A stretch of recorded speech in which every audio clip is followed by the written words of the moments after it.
How many of you have experienced living in a foreign country? Something that we all experience living in foreign country is cultural shock. We get surprised to know the way things happen and done different from what we are used to. And I know what it means. I came from a high context culture where you set the context first before you get to the point. For example, you'd go to a friend or colleague or a coworker and you need you want them to join you on something that you are doing, or you simply want some help. So you are likely to spend 15 to 20 minutes in asking about how they are doing, how is the family, about the kids, even about the relatives. You'll ask questions about how the work is going, or maybe a little bit about politics or sports before you get to the actual point. And if you are from West, especially from America, you will want the person to get to the point after a minute or two if you're a patient person, if you have a lot of patience. Otherwise, you would want the person to get to the point in first 15 or 20 seconds. So in addition to cultural shock, one of my challenges for me getting hands of American English, I found that Queen's English that I learned in Pakistan was not working at its best here in the United States.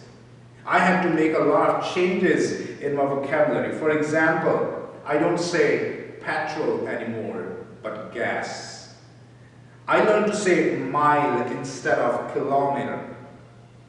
And learn to say sidewalk instead of footpath or pavement. And it's American way to be very specific about the instructions to make people walk on the sides of the road and not in the middle. So they call it sidewalks, not pavements, so that people understand clearly where they want to walk to avoid accidents.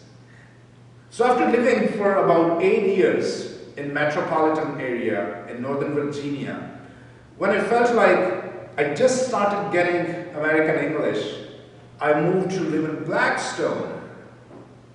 Even more cultural shock, where I almost went to the beginning to get some words such as, are you ready? Nine, no more nine, but nan. Nan, nan, fa. No more five, but fa. Nan, nan, fa. No, bye, bye. Bye. I'm getting these words and I'm learning these. So there's another cultural shift. So moving to a different and new and unfamiliar place can be a very different experience.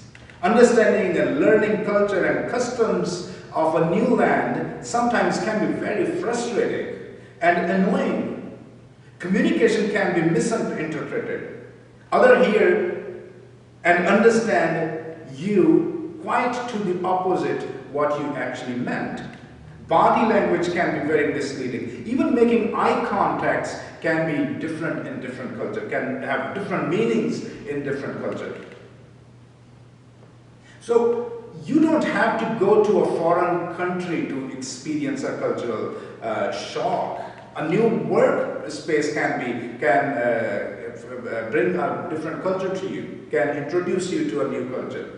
Or working in a cross-cultural environment can bring you that experience as well. So why am I talking about living in a foreign land and different culture today? Here is why. There are times in our lives when a new and different season of our lives may feel like living in a different land, in a foreign land. A season when we don't understand what's going on. Embracing new culture and customs that this new season become just a way of life, a new way of life, whether we like it or not. As a matter of fact, we are living in a foreign land right now. In these days in our lives. Think about how you greet each other now. Even your family members. You loved hugging your grandchildren and your friends when you saw them. But now, many just see them through the windows or glass doors or balconies. Others may give you a strange look if you hugged your grandchildren. You don't hug anymore now. It's a foreign land, isn't it? You can't visit even your spouse or a parent in the hospital. Funeral services are so different. Weddings are happening in ways you never imagined. I read this week about a couple who got married in their car in the church parking lot. Can you imagine that? It's a new world. Strange land, foreign land. And a foreign land for me as a pastor is preaching to these empty pews. While looking at the camera, I'm trying my best to make eye contact with you during this camera. Something I was not used to do that, something I did not expect coming, and something I was not taught. So learning and finding out what my work and how to do my work to continue the calling that I have been called to. I got to learn to work through technology in order to fulfill my calling as a pastor. Baptisms are put on hold. Can't celebrate and receive Lord's Supper. The Holy Communion that's something is very important and significant in our Christian faith. We can do that during these days. Many of you never used Facebook, hardly go on YouTube, never used Zoom, but now you are living in it seems to be to live in a foreign land when you are getting your hands on this technology. So the season of pandemic is indeed like living in a foreign land. A lot of confusion, a lot of anxiety, fear, because of our unfamiliarity to this land. Nevertheless, despite all the challenges, our experience of living in a foreign land can shape us both for better and for worse. Even though everything is changed, that's a word of comfort for you. Everything is changed, yet God's faithful is the same as ever. As it was for the Israelites who lived in a foreign land for 70 years, away from their homes, from Jerusalem and the temple. And God never ever desires for us to suffer in foreign land forever. Rather, God's faithfulness and goodness always restores us and it brings us home. That is why the Israelites experienced, that's what the Israelites experienced, a complete restoration. And this is what God promises us. When our season in this foreign land is over, a complete restoration. It is something extremely important about God's faithful. Before God sent the Israelites in exile as captives in Babylon, He had planned their deliverance, and God revealed Israel's future deliverance, restoration to Jeremiah the prophet. And this is what the Lord said. This is what the Almighty, the Lord, the God of Israel says, when I bring them back from the captivity, the people in the land of Judah and in its towns will once again use these words. The Lord bless you, you prosperous city, you sacred mountain.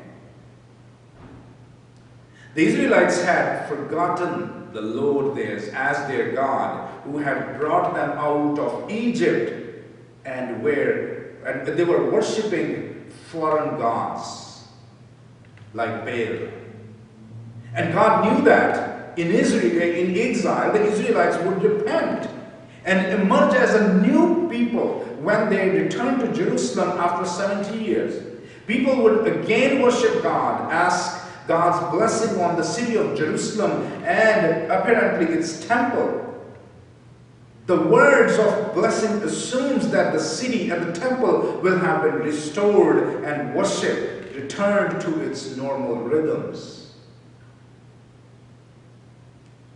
And God said, the people will live together in Judah and all its towns, farmers and those who move about their flocks.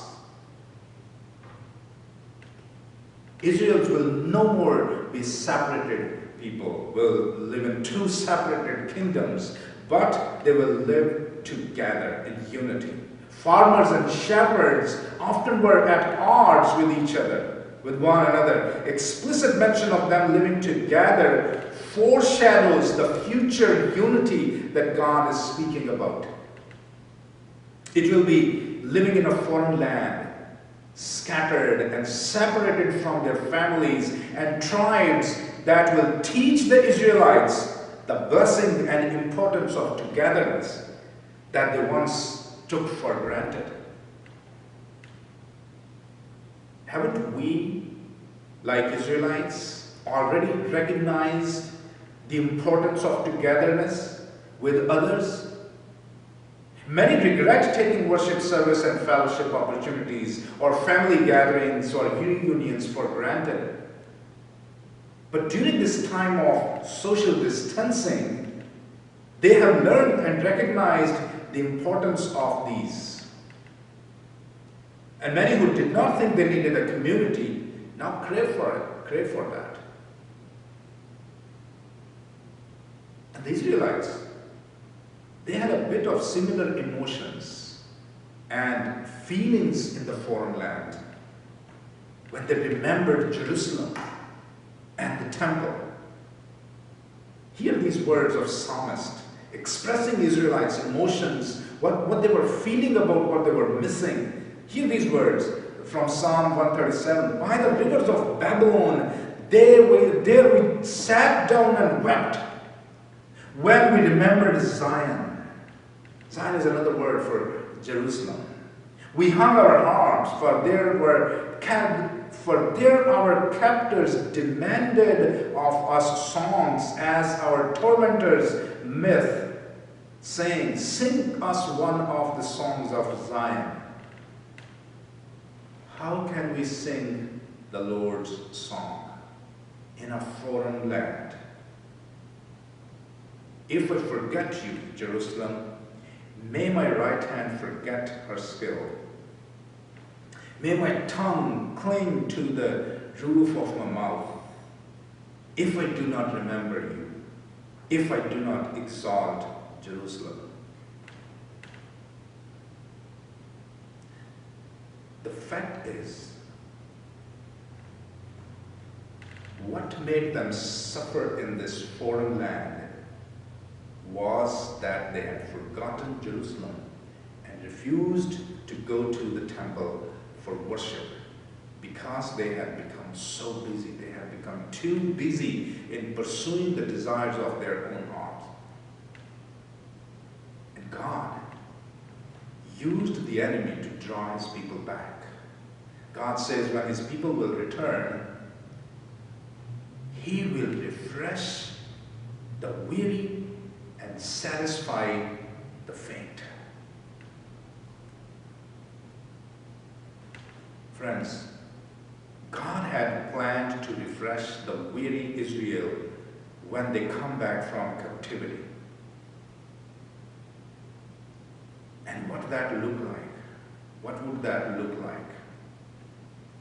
I encourage you to read chapters from 30 to 33 in the book of Jeremiah, and you will see the images of rebuilding, images of restoration of this nation, of this wayward nation, how God restored the Israelites. The Jerusalem will be rebuilt, the temple will be restored and become the center of Israel's life of worship once again. And the farmers will again plant vineyard and Israel will enjoy the fruit.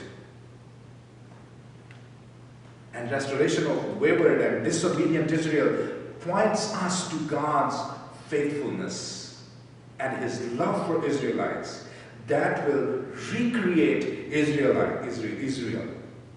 God promised to refresh the weary and satisfy the faint.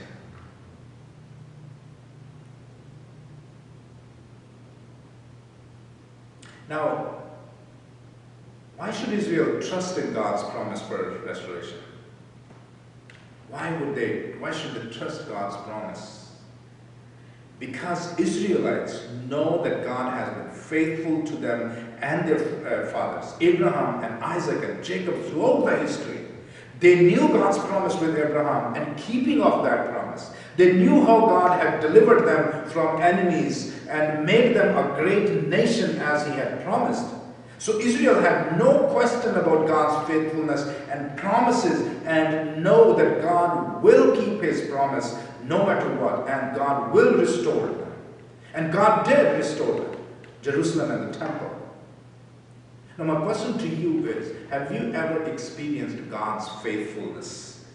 Have you ever experienced God's faithfulness in your life, in your community, in your country, in this world? Have you ever seen that? Maybe you have a unique personal experience of God's faithfulness in your life. I have many. God brought me to this country safely. He's been faithful to do wonderful things in my life I never imagined and even deserved. So how have you experienced God's faithful in your life?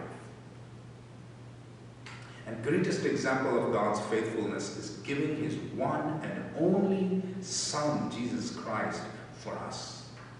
And Apostle Paul says, but God demonstrated his own love for us in this. While we were still sinners, Christ died for us.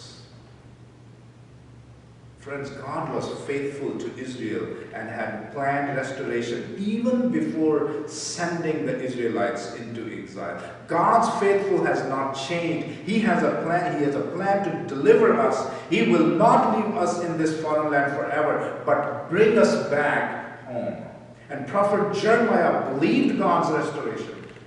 Prophet Jeremiah believed God's restoration plan, and while the enemy was besieging the Jerusalem city, Jeremiah bought a property,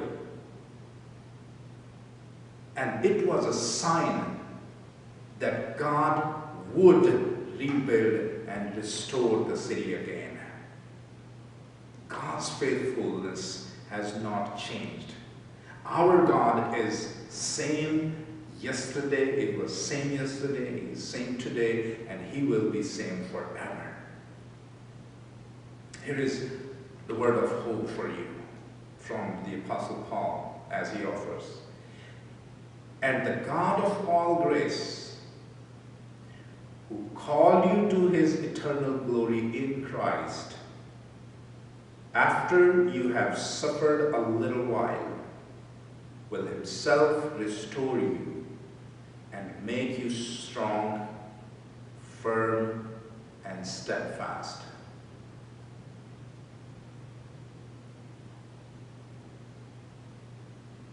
After you have suffered a little while, after we have suffered for a little while, Christ himself will restore us. Christ himself will make you strong. And Christ himself make you firm and steadfast. Just after a little while. Just after you have suffered a little while. After we have suffered a little while, Jesus will restore us and make us strong, firm, and steadfast. Because he is a faithful God, and his faithfulness is beyond measure. Amen. Let's pray. Holy and gracious God, bless us because of this word. Thank you for sending your Son, Jesus Christ, into this world for our salvation. Thank you for your plan of salvation for us. We trust your plan of restoration. We have a plan for restoration, O God. And God, because you are a faithful God, help us to be faithful. Help us to remain faithful even during the midst of this crisis. God, thank you for this word of hope, for reminding us about your faithfulness and to trust that. God, help us